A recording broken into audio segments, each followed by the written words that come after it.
Today, our focus is on the power of women and their philanthropy, as women now control over $14 trillion in our economy, and by 2020, it will increase to $22 trillion, a staggering 36%. Women also possess 51% of the personal wealth in this country, and over the next 2 generations, 70% of inherited wealth will reside with women.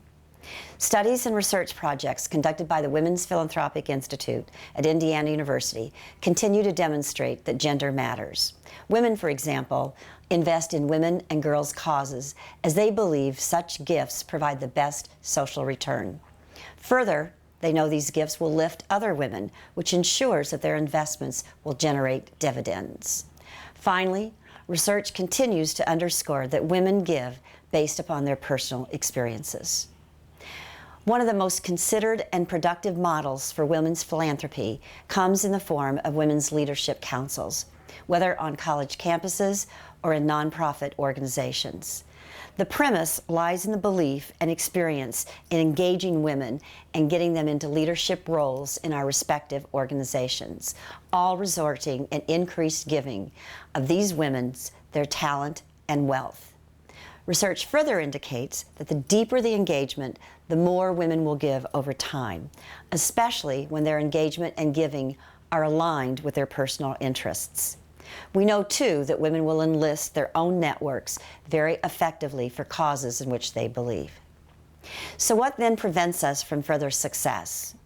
Typically, we continue to use outdated tactics in our fundraising, from our systems with our databases to many of our policies and procedures. Gift officers often fail to include women in initial steps of cultivation that build relationships over periods of time. Building such relationships becomes increasingly important for women who are strong prospects for gift planning programs. Gift officers may not necessarily recognize that parity in giving may be an important consideration in a family's philanthropic plan, and our organizations and institutions can lose significant support on the table. When women do make gifts, we need to make certain that we share success stories that demonstrate the impact of their philanthropy. Probably of greatest importance is that we don't find women populating our governing boards or advisory councils at a comparable rate as men. We must find ways to invite women to be connected and engaged with our organizations. In WPI's recent report, a survey of high net worth men and women indicated their influences in their giving.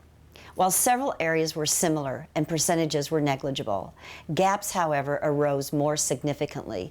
For example, women placed greater emphasis on wanting to know the gift request was honored. They also wanted the organization to provide more ongoing communications with them, and they wanted us to communicate the impact of their giving. Finally, these women place much greater importance with an offer to be involved in an organization. An example of the power of women's philanthropy comes from Melinda Gates, who tapped 13 other women for both their talent and their wealth into an organization, Maverick Collective. She asked each for a threshold gift of $1 million and to share their talent. She asked for both. Collectively, these 14 women pledged almost $20 million, and they bankrolled nonprofit work, which they are now helping to execute projects. These women became advocates for the causes they support with both their talent and their wealth. The response was overwhelming as these women were able to integrate their experiences, expertise, and talent along with their wealth to tackle and solve problems. So what might be some important lessons as we consider more effective ways to engage women with their talent and wealth?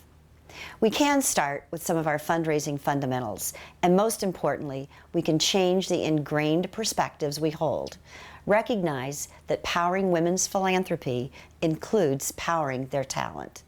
We should invest our resources of personnel and budgets to engage our alumni and our other women donors. We should provide ongoing training and assistance with our gift officers. We can dedicate ourselves to creating a sustainable cultural shift by inviting and including women on our governing boards, advisory councils, and other key leadership roles. Women have wealth, talent, and they have ambition. Thank you.